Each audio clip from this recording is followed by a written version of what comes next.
Hello everyone, how's everyone doing?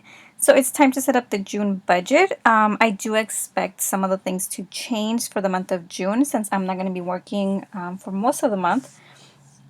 I am salary based, but if I work extra days or extra hours, I do get paid hourly. So that's a nice extra budget, which is always nice, to see a little bit of money. I am going to work 2 extra days in June, but I don't know how much I'm going to get after taxes because I do have a retirement fund and I have all these extra benefits at work. So I'm not going to add the amount yet, but I will be doing that once I know that. So for June, so far the salary is going to be the same. Starting July 15, my paycheck will be higher because I do get a pay increase every July. But for now, it's going to be basically the same. So if we do the 7117 and the 615, it's usually the business day before the 15. So if this lands on the weekend, it will be like the 14 or 13. It depends. Okay, so the budget's about the same, the amount of income. Supplemental, I do expect some extra money coming in from Ebates. I still don't know the amount, but I will be updating that further along. But for now, let's just go ahead and work with the same amount of $3,102. So emergency fund, I had planned the last one 550, but I'm just going to go ahead and lower it to 500. And that way I would have $1,600 saved. So I like the fact that I'm saving the same amount every single month, just because I know I can have like that amount of money to count on, if there's emergencies. Since we never plan for emergencies, they just pretty much happen. Summer vacation, I am going to keep it at 100. That will take place around July, like early July. So I do want to keep it at that. If anything, I will use some of the money that I have for restaurants since it will require meals and stuff. So I like those budgets. For rent, it's always the same, $650. Utilities, it's always $125, and I do have to pay these in cash. I know that Dave Ramsey does not use credit cards, but personally, I'm really good with my credit card. I have a rewards credit card, so I get 2% cash back.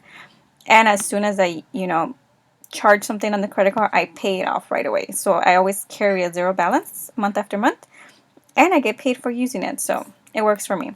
But these amounts, I do have to pay in cash, so I never get anything back.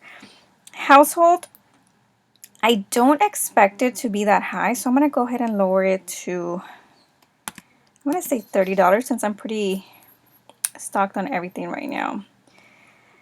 For gas on my car, since I am going to be on vacation, I'm not going to be using it as much. So I'm not going to be traveling to work every day. So I'm going to bump this down. I'm still going to keep it, I would say, at 75 since gas prices here in California are pretty high. And I do expect to go out occasionally, so I'll just keep it at 75 just to be safe. Auto insurance is about the same. Groceries. This is the one that I'm still thinking about. I mean, I am going to be home, and usually when you're home, you tend to eat a little bit more. So I'm not sure if I should increase it or leave it the same, and then also leave the restaurant budget. But what I'm going to do, I'm just going to go ahead and leave it. If anything, I can use both of these amounts interchangeably. I mean, they are food, so. Miscellaneous, I will leave it at 50. There's always things that are coming up, so I'm going to leave it at 50. Netflix, $7.99. It's the same month after month. We don't have Mother's Day, but we now have Father's Day, so I'm going to go ahead and just change the name to Father's Day. And I'm also going to put 50 there. My birthday's over, so I don't need a budget for that. So we can delete that category. So now I'm left with 145 left to budget. And then I have the student loan. Last month I didn't really pay that much, so let's see how much I can actually pay. $937.71. That's actually a pretty good amount, so let's go ahead and put that in.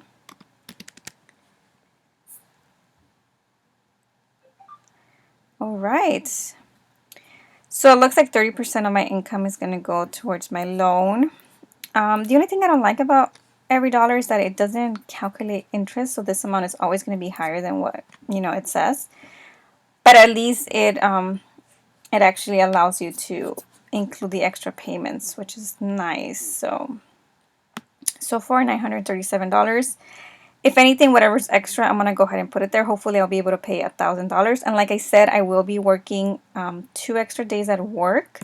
So I do expect the paycheck. I'm not sure if it's gonna be included in this paycheck or the following one, because usually there's about a week or 2 week period that they have to process the hours. So I'm not sure, but I'm just gonna go ahead and wait.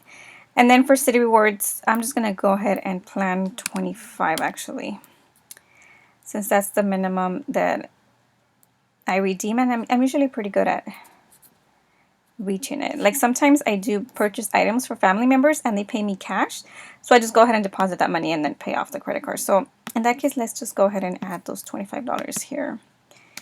So that will be $962. So there we go. So far it seems like it's going to be a pretty normal month. I mean, nothing extraordinary is going to be happening, I hope so. Alright guys, so that's it for this budget. I hope that your budgeting goes well as well, and that you start having a wonderful, well, the end of spring already, but it almost feels like it's already summertime. Alright guys, have a good one. See you in the next video. Bye.